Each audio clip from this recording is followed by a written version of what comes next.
Kobe, ¿cómo anda usted? ¿Cómo estás? ¿Bien? Bien. Paula, ¿cómo estás? ¿Qué tal? Toti, bienvenido, buenas noches. Esta frase ocurrió hace pocos minutos, y lo tiene como protagonista al presidente de la Nación. La traemos una y otra vez porque realmente es mucho más de lo que dice en estos 30 segundos. Mirá. ¿Cuándo sentiste que te tironeaban para algo que vos decís, no, si hago esto dejo de ser yo? No, muchas veces, pero finalmente hice lo que creía que tenía que hacer. Pero muchas veces me pasó. Y no estoy hablando de mi espacio político solamente, estoy hablando también de la oposición, que durante años intentó que yo, entre comillas, la entregue a Cristina. No me conocen, por eso jamás lo haría. Y básicamente porque no lo merece Cristina. Básicamente por eso, no porque yo no lo haría, sino porque ella no lo merece. Jorge, cuando habla el presidente, digo, de acuerdo a tus mediciones, ¿en quién impacta? Bueno, ya no genera entusiasmo, ya ni siquiera genera odio. Lo que genera es una gran tristeza. Este hombre tiene menos de 10% de imagen positiva. Acordate que supo tener 68, hoy tiene 9, un suicidio político como no hemos visto en décadas y décadas, quizás 200 años, y tiene 70% de negativa. Cuando la gente lo tiene que describir, lo describe como un títere y como un inútil.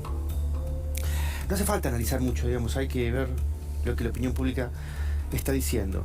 Lo entrevistan y es un presidente de cotillón, José, es un presidente de cotillón. La gente sabe perfectamente que no nos va a conducir a ningún lugar. Curiosa es la situación emocional de este pueblo que décadas atrás, cuando se enfrentaba a esta situación, le ganaba la ansiedad, y entonces iba a la Plaza de Mayo a sacarse el presidente que no aguantaba más de encima, lamentablemente digo, ¿no?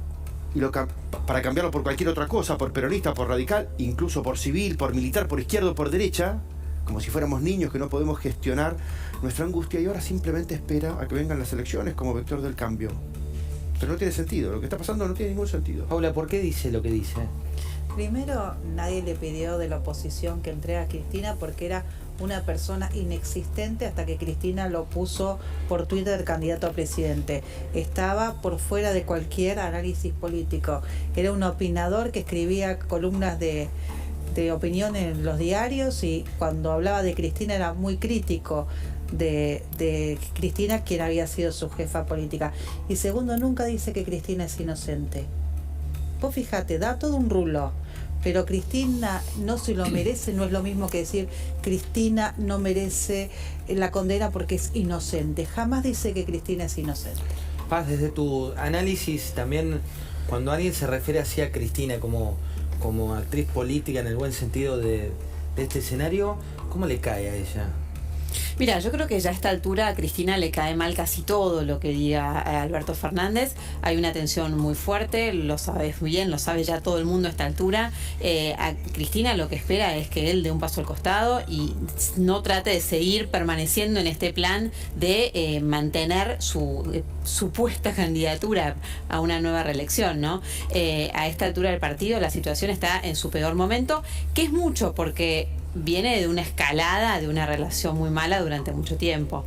Me parece que hoy eso que estamos viendo es de hace minutos, digo, en un contexto en el cual sabes que la relación está casi rota, sale y habla de entregar a Cristina, que entregar, en realidad vos entregás a un delincuente a la justicia, entregás, ¿a quién entregás? Digo. Sí, es extraño el mensaje de entregar.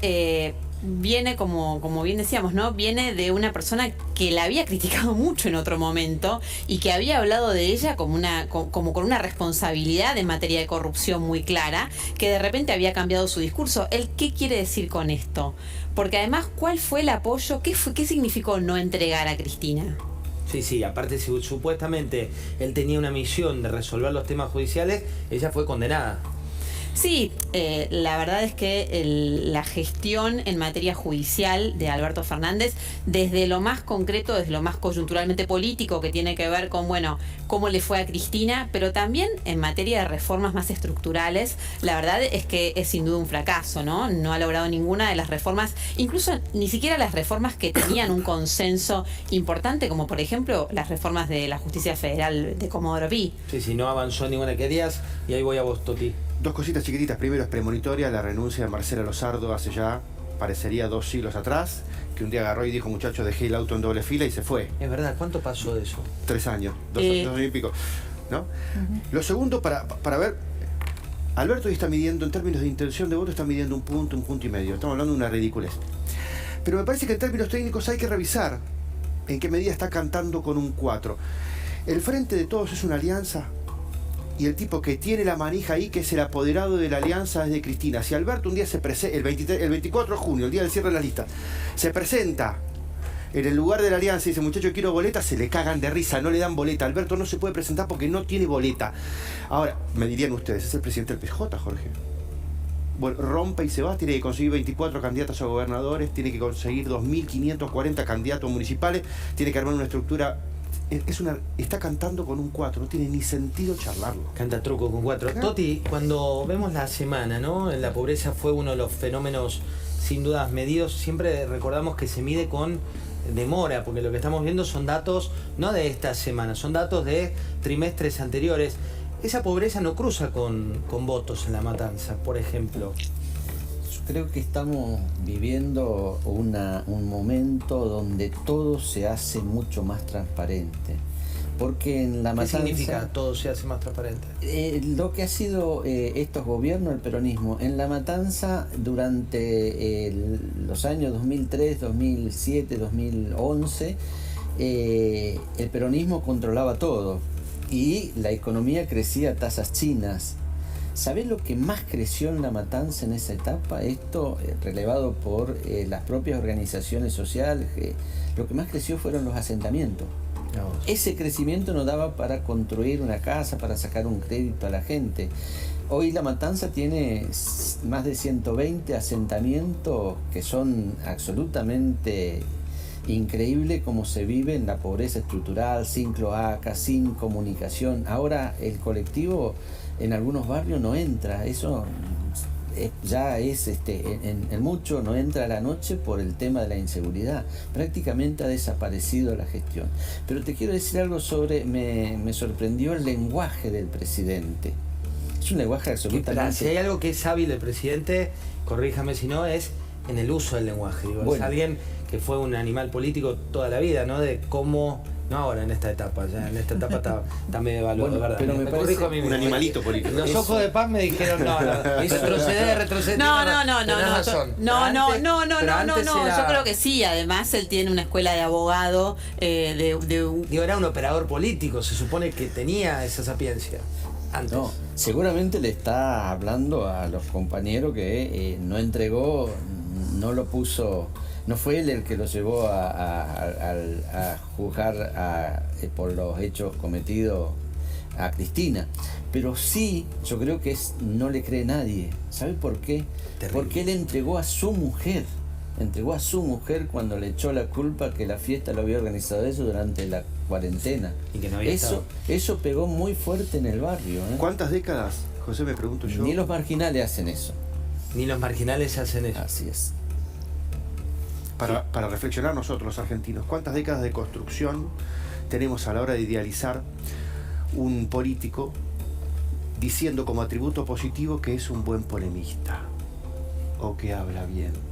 Sí, no alcanza para... Una de las cosas que se están cayendo es esta idea de que el discurso construye y destruye todo, que es una exageración de algo que es cierto, pero está la hipérbole. En una vez a los argentinos tenemos que dejar de lado la idea de enamorarnos de las personas que hablan de corrido y empezar a contratar personas que sepan de algo. No nos pasa hace como 200 años. Sí, pero te quiero compartir, Paula, para vos especialmente lo que dijo el presidente de la Nación respecto de el rol del Papa Francisco. Qué tortura. No, ¿por qué tortura? Hoy domingo de Ramos, escuchar esto. Es decir, casi una falta de respeto. Sí. Veamos qué fue lo que dijo el presidente de la Nación. Tuve muchos consejos cuando asumí. De todos los consejos que escuché, hay uno que cumplí a rajatablas y me lo dio el Papa. Me dijo, a usted le va a tocar un tiempo difícil, y eso que no era tampoco la pandemia el tema. Lo único que le pido a usted, lo van a tironear de todos lados, por derecha y por izquierda. Lo único que le pido es que antes de reaccionar, trague saliva y cuente hasta 10. Y eso lo cumplí a rajatablas. Y yo creo que sirvió, ¿eh? De verdad, créeme que sirvió. Créeme que sirvió. Porque lo peor que hubiera pasado es que, como buen ariano que soy, me hubiera dejado llevar por el impulso, por la reacción, y hubiera roto la tranquilidad o el espacio político. Tenés razón en la época, ¿no? Que estamos como para citar al Papa, un Papa que se restableció después de su malestar de salud, pero cuando vos escuchás esta frase, ¿el Papa se involucra tanto en la microagenda local? A mí me cuesta mucho hablar porque yo practico, soy una practicante. Lo sé. Cuando hablan del Papa, para mí es mi pastor. Entonces pensar en mi pastor, en el guía de mi iglesia, hablando con Alberto Fernández de la interna del Frente de Todos y que respire. ¿Te hace daño a tu fe? A mí, no, a mi fe no, porque mi fe excede a los hombres, pero digo, con la pobreza que hay en la Argentina, con la guerra, con el hambre, con el dolor que hay en el mundo y en especial en este país, si un presidente se junta con el Papa tiene que hablar de otras cosas, del dolor de un pueblo marcado por la inseguridad, la falta de oportunidades, la falta de trabajo, la pobreza estructural, la miseria estructural. Me parece que no debería ser un diálogo, no es normal, no es un diálogo normal. Y además, si lo tuvieron, lo tiene que contar, lo tiene que dejar al Papa, que es un líder mundial al nivel de mequetrefe, que le da consejos a esta persona, que es el presidente de los argentinos y que no me merece ningún respeto, pero bueno, es el presidente de los argentinos y yo quiero cuidar mis palabras. Vos decís cómo lo definís, tristeza, y hoy yo cuando escucho esto me da mucha bronca. Y vos decís que no hay que naturalizar tampoco cuando cita a terceros y ni más ni menos pero que el Papa. Habla de que el Papa le dijo que él sigue los consejos. Hay que ver en qué términos se dio. Yo no creo que el Papa, conociendo el dolor del pueblo argentino, la pobreza que hay en la Argentina, la marginalidad que hay en la Argentina, al presidente le haya dicho cuando te critiquen, respira y contá hasta 10. Creo que el diálogo debería haber sido mucho más profundo. Pero igual, un presidente, el Papa, es independientemente del rol de fe, el titular del Estado Vaticano. Hay un tema de diplomacia también. Este presidente de los argentinos se junta con Biden y habla de Trump, se junta con el Papa y respira y le da consejos.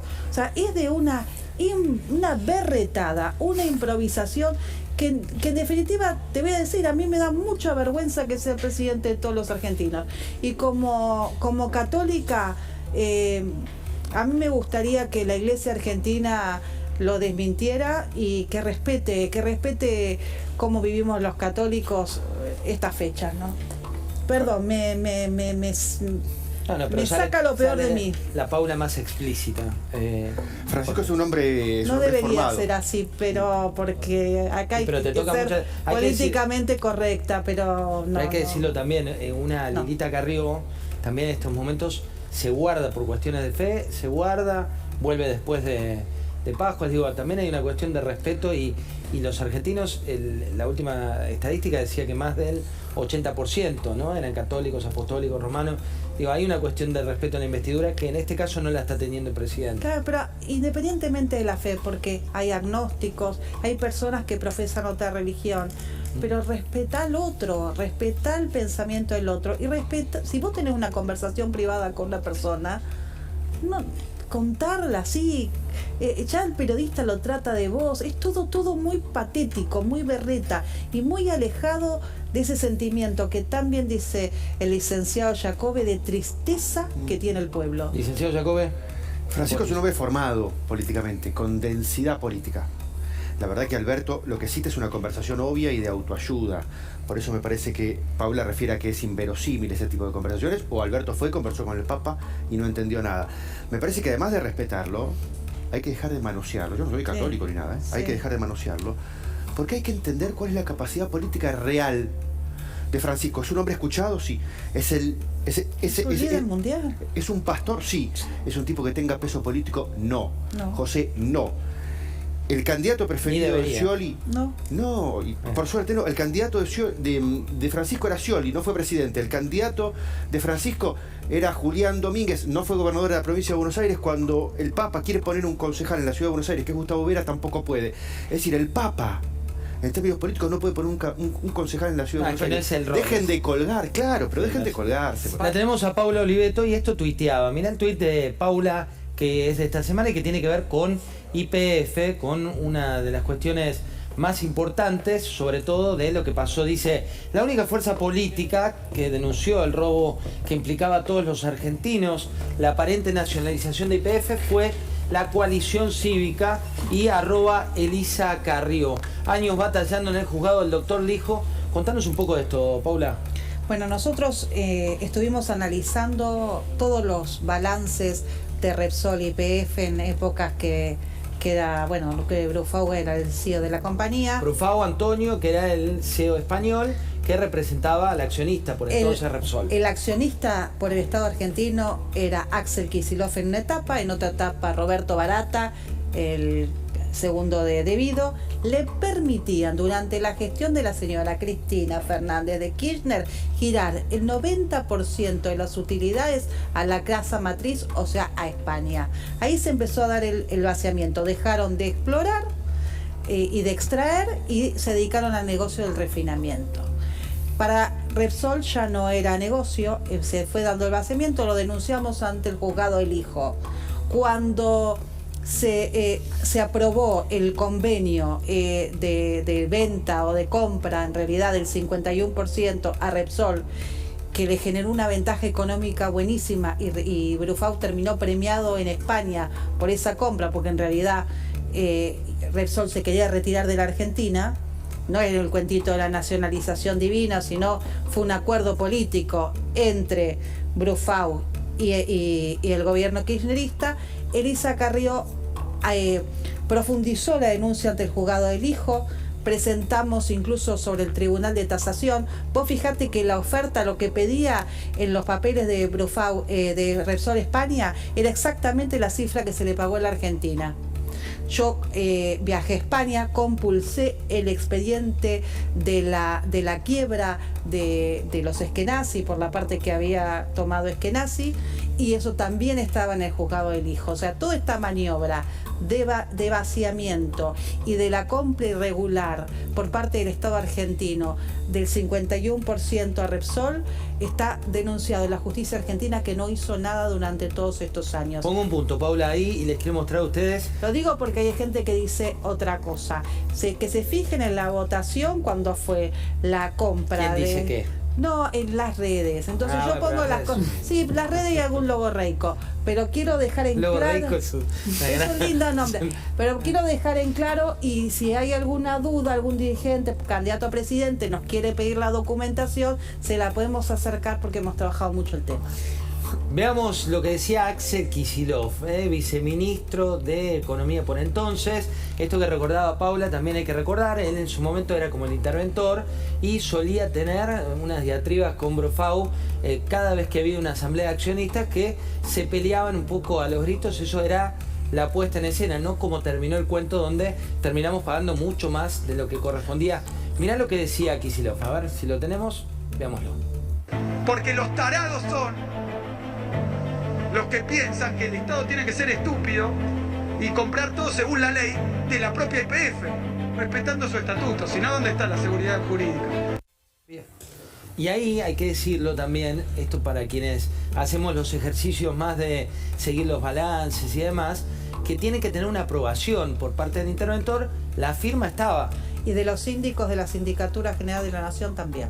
Le aprobaron todos los balances. Las dos firmas estaban, digo, para que no te cuenten el cuento un poco cambiado. Toti, pobreza, ¿no? Esta semana hubo dos noticias muy fuertes, una la del número y otra que tiene que ver con un estudio que hizo Fernando Moiguer sobre clases sociales, donde la clase media se va desvaneciendo.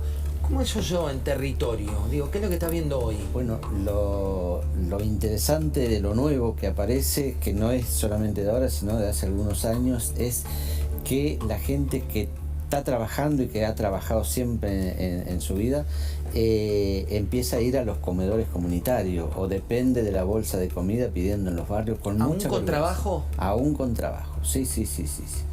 Porque no alcanza, o va la esposa y uno que conoce en los barrios con mucha vergüenza. A mí me dicen, tenemos que venir acá porque si no comemos todos los días.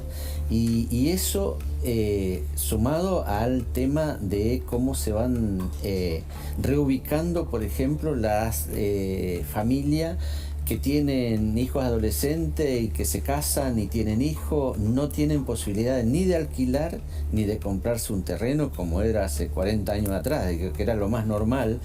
Hoy, ¿qué hacen? Se van a los asentamientos, y los asentamientos siempre son organizados desde algún sector del Estado que le da la información a los que organizan los asentamientos.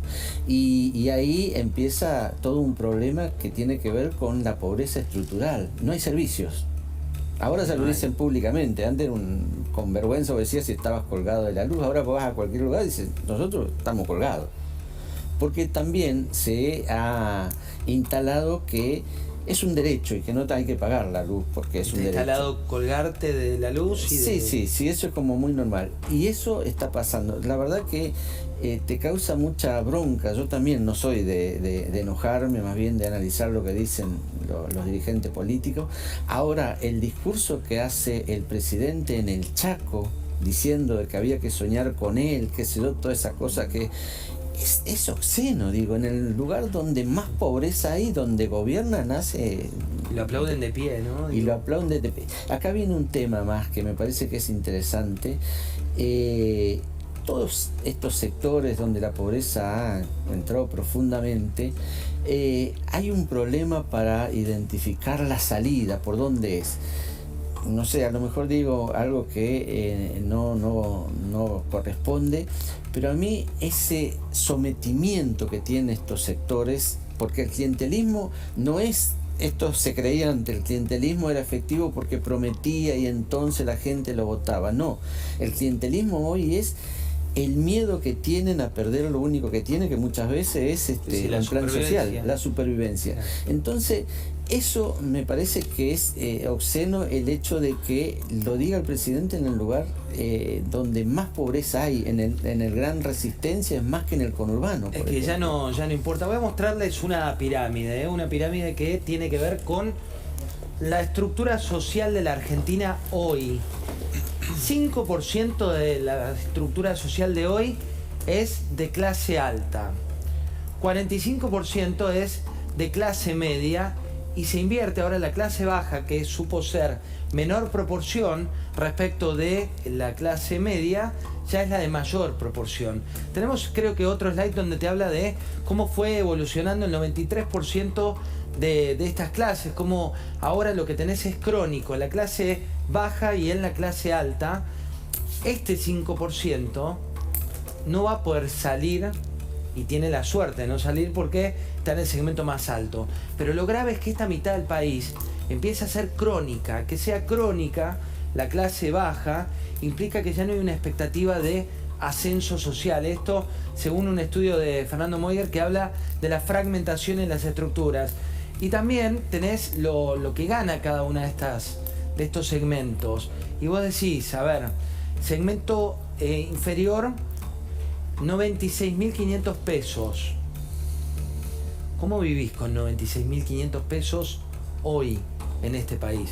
Y el segmento más alto también, como proporción, digo, 1.500.000 pesos, que en realidad cuando lo llevas a dólares, que es como habitualmente se mide la inserción salarial en el mundo, lo que te termina mostrando es que la Argentina está fuera del mapa. Por un lado, por esto, que es la cantidad de pobres que tiene nuestro país, y por otro lado, por toda esta pirámide que, puesta en referencia, no existe en términos de poder socioeconómico respecto de el poder adquisitivo en el exterior. ¿Por qué crees que se da esto, Paula? Mira acá. También este otro dato. Primer semestre, 16,8 millones de habitantes pobres. Segundo semestre, 18,1 millones de habitantes pobres. Digo, ¿qué sentís cuando ves esto? Es como una fábrica de pobres, ¿no? Ellos, el poder, primero hablan del pobre romantizan a la pobreza, ¿viste? Nosotros en los barrios, los pobres, y son todos millonarios. Vos le ves las carteras a la diputada de frente de todos, es decir, varias jubilaciones mínimas. Pero tienen una romantización del pobre. Y segundo, el 30% que vos ahí tenés de clase baja, que se cayó de la clase media, no se siente pobre.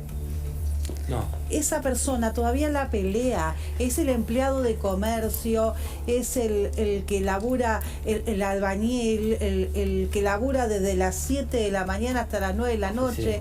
Sí. Esa persona y que no merece, nadie merece ser pobre, no, pero digo... y no se resigna a ser pobre. Ellos quieren que vos nazcas pobre y mueras pobre. Y eso no es la Argentina que nosotros queremos. Nosotros queremos que el pobre sea de clase media y que la clase media se mantenga en la clase media. Porque yo el otro día lo hablaba en el programa de Viviana, ninguno de nosotros nació de una familia de alta alcurnia. Todos venimos, bueno, la mayoría de los argentinos venimos de españoles, de italianos, de donde sea que vinieron, pobres, y se rompieron el alma para que sus hijos fueran de clase media.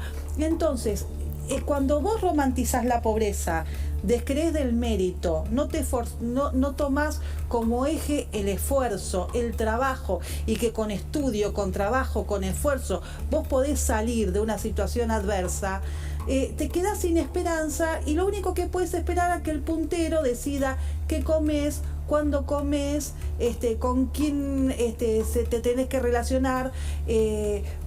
No hay nada más ruin que una persona decida que vos con frío, con calor tengas que marchar o dormir en la calle para pedir un plan social. Eso no honra nada. Hay que volver a la dignidad del esfuerzo, del trabajo, del emprendimiento, de que vos puedas pujar, de que vos puedas salir de una... El empuje, de donde venimos, el esfuerzo vale algo. Acá el problema que te dice desde los que gobiernan es que tu esfuerzo no vale nada, que te levantes a las 7 de la mañana y llegues a tu casa a las 9 de la noche cuando no te paró el subte, cuando no te paró el tren, cuando no te paró el colectivo, es lo mismo que el que se vive al lado de tu casa, se rasca y no labura. Entonces eso no está bueno en la Argentina. Mira, voy a poner un...